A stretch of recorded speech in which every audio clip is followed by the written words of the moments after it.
at the very end of several years of a strong working class surge that kind of culminates in Allende being elected president in 1970 um, as the representative of the UP. When then for the first few years, Allende continues the momentum brought about by the working class movement supporting him until around October in 72, when the lorrymen lock up their vehicles and protest. I didn't know what a lorry was for like most of this chapter, and then I realized it's just a semi truck. He's just talking about like distribution of goods and stuff. Um, but it's like we don't use lorries. They don't use that word in America. When the lorrymen lock up their vehicles in protest of the nationalization of a small transport firm that Allende nationalized in the southern end of the country.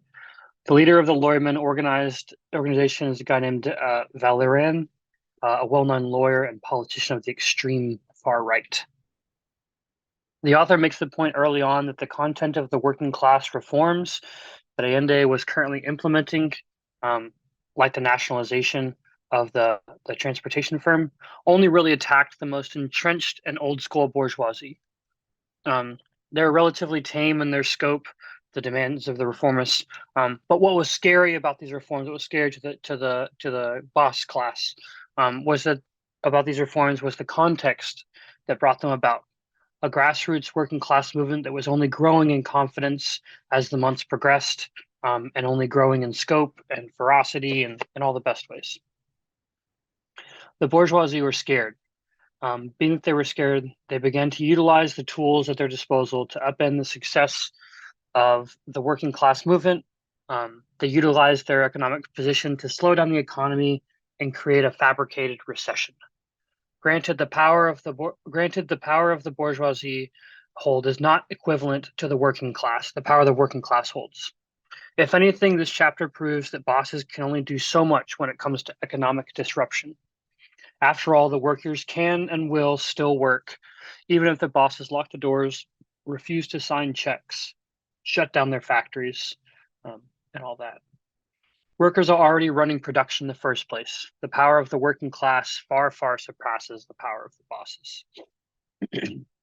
Allende is elected in 1970 as the representative of the Unidad Popular, the UP, the Popular Unity, a coalition of 6 different organizations, including the Socialist Party and the Chilean Communist Party, who are the two main organizations in the coalition.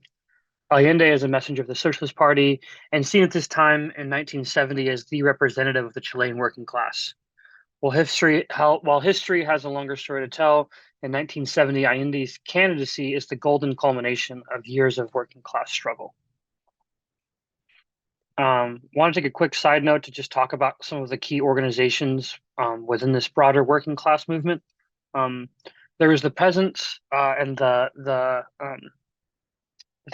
unemployed rural populations that had kind of flocked to urban centers with the promise of industrialized jobs under the previous administration, the Frey administration. Free, can't remember, I don't know his name. These rural unemployed have spent years ingraining themselves in the working class and joined up with squatters to fight for land, housing, and basic public amenities.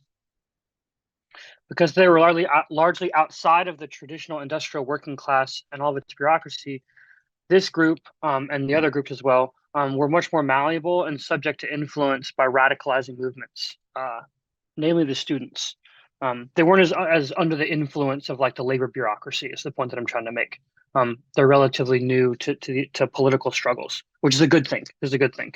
Um, there was also around 68 and 69, a large movement of students formed, organized around many types of education reforms. There was also a large group of young radicalizing workers inspired by the Cuban Revolution, um, as well as the land reform movement, as it came from the Cuban Revolution, the Peasant Revolution.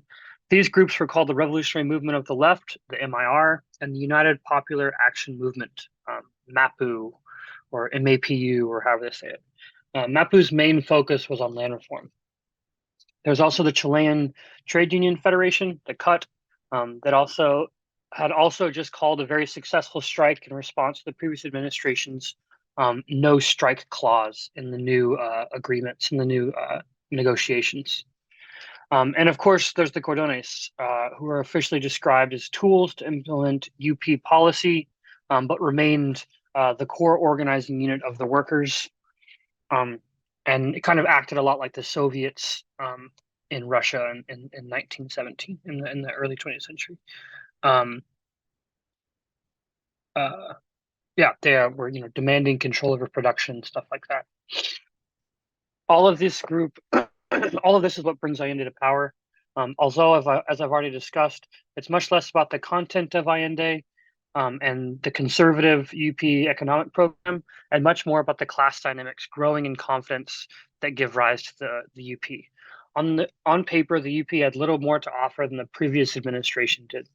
There was still massive concessions to the bourgeois class and a staunch boundary of alienating even the most conservative elements of the middle class. Agrarian reforms weren't altered at all when Allende takes office and just kind of rolls over the old agrarian reforms from the previous administration. Their heavy concessions to forestry bosses, to forestry industry, and generous compensations to landowners all stayed intact. The Allende administration offered little more than orthodox Keynesian economics and was a far cry from something that could be called Marxist. The only real difference between Fry and the UP was the connection to the working class, and this bit is pretty important. UP was the representation of the working class. The selling point of the UP was that it could control and garner working class support for its program. There was nothing new about the program; it was that they could control the workers. Um, Allende even signs a statute of guarantee in secret, presenting to the heads of industry that promised state institutions would be kept intact and that in no way would Chilean society be altered. Um, Granted, this secret agreement of betrayal to the movement that gave him power was kept secret from the broad UP membership.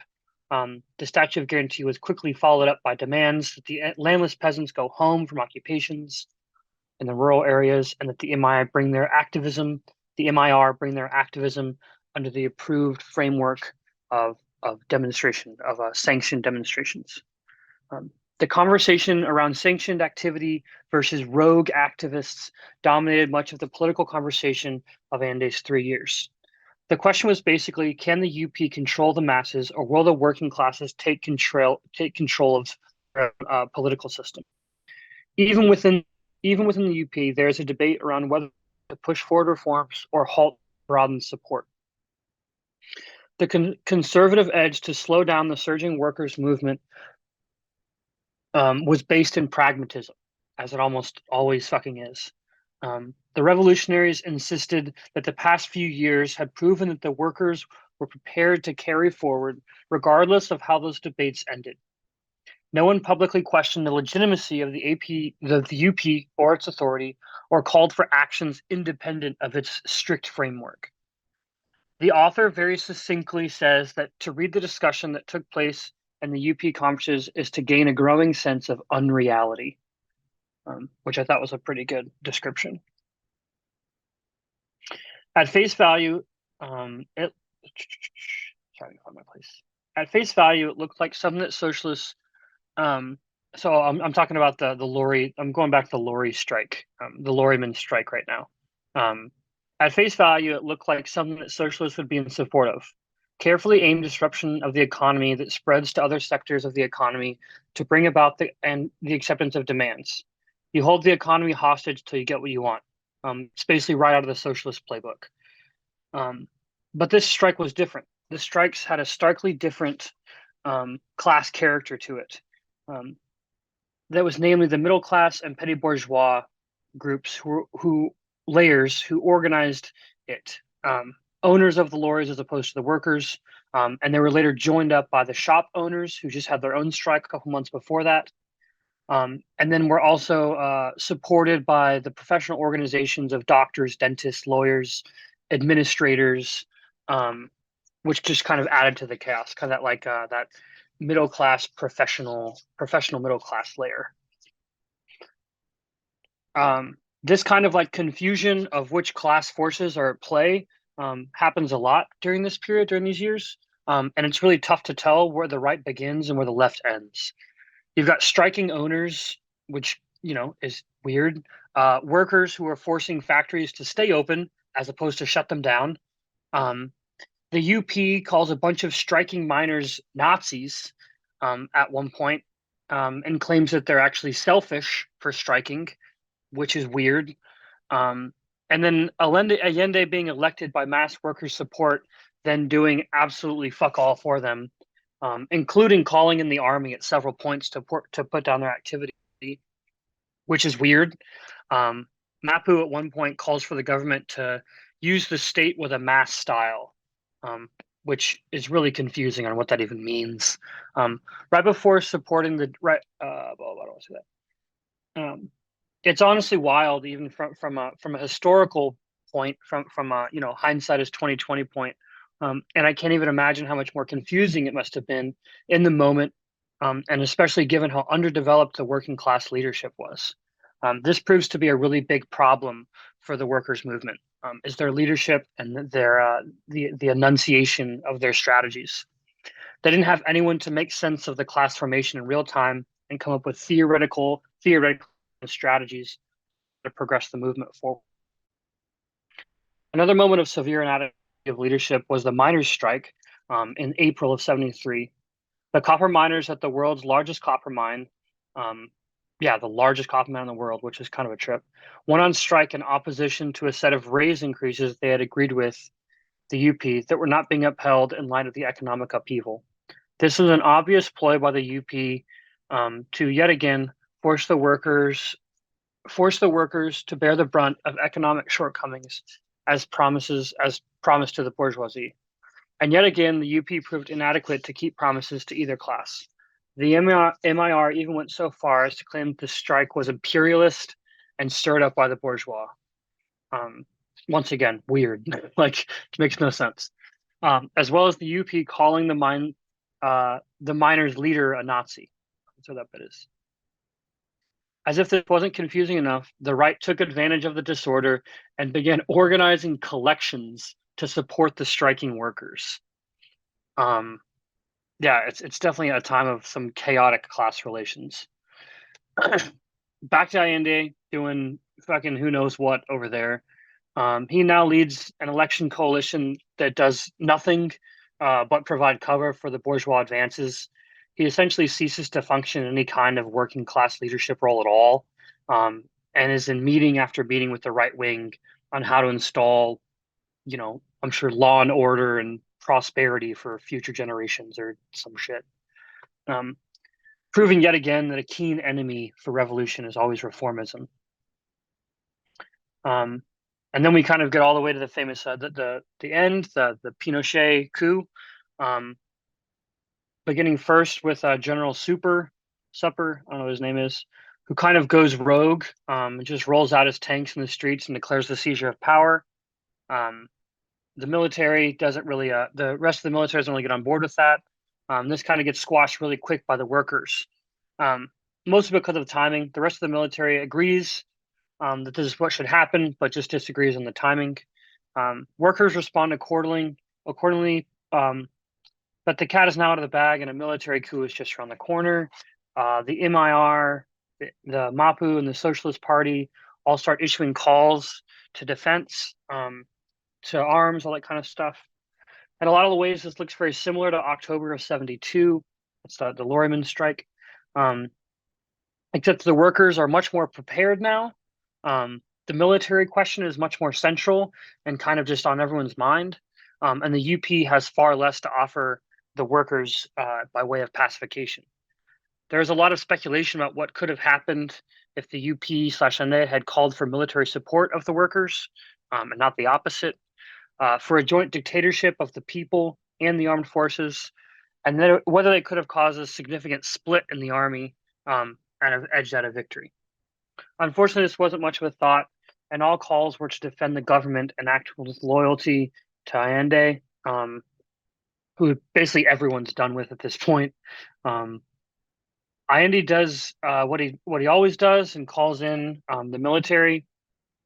He calls in a state of emergency to squash the working class response to Super's tanks, and at that point is basically all over. Allende signs his own death certificate for the next 2 months. all of the side struggles and all the secondary stuff are over, and it's basically a full-on civil war. Um, and it becomes an even bigger rat and implements an arms control law, which serves as cover to carry out preemptive strikes on mass mobilizations. And never really touches those who are obviously preparing for an armed coup, or the fascists who are just kind of roaming the streets. The arrests and mass torturings are kind of beginning to ramp up. Um, Kind of all roads lead to the soccer stadium. Um, so yeah, it gets pretty pretty bleak there towards the end. Um, One point about the book uh, that I wanted to make was that or the book addresses that I really liked was that if only the workers were armed, if only the workers had sufficient arms.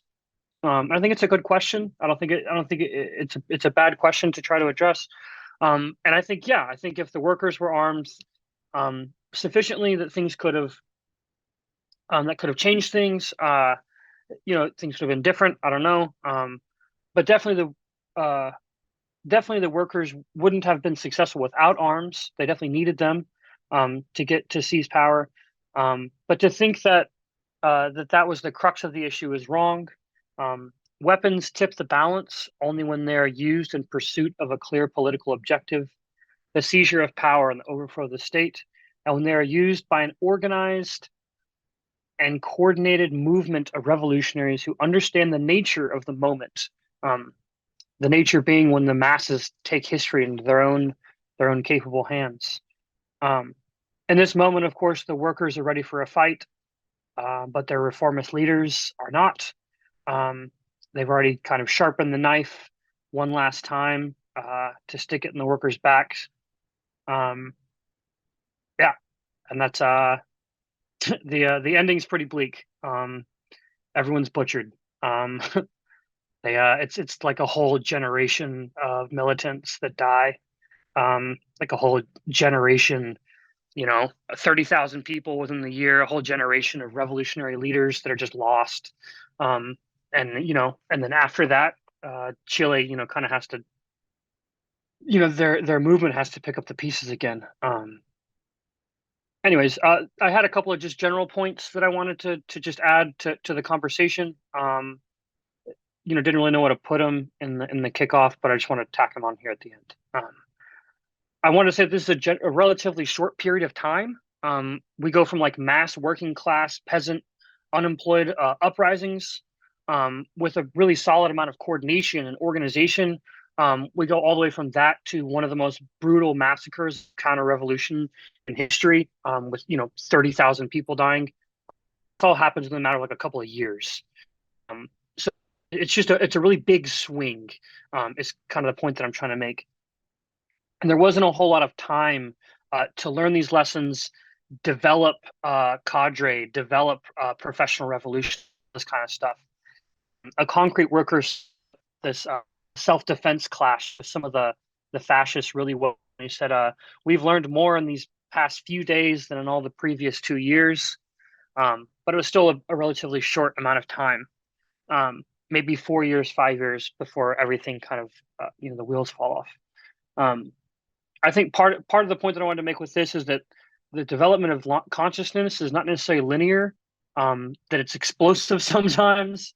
Uh, you know, Sometimes you fuck around and sometimes you find out. That great Lenin quote that's been Gen Z'd. Um, and we want to be a part of both of those spurts of both of those moments of growth in the working class. We want to be a part of the gradual growth, and we also want to be a part of the explosive growth. We don't want to estrange from either of them. There's this really great part in the book where, however much Allende railed at those who provoked the bourgeoisie, it was he who was blind to the intensity of the class struggle.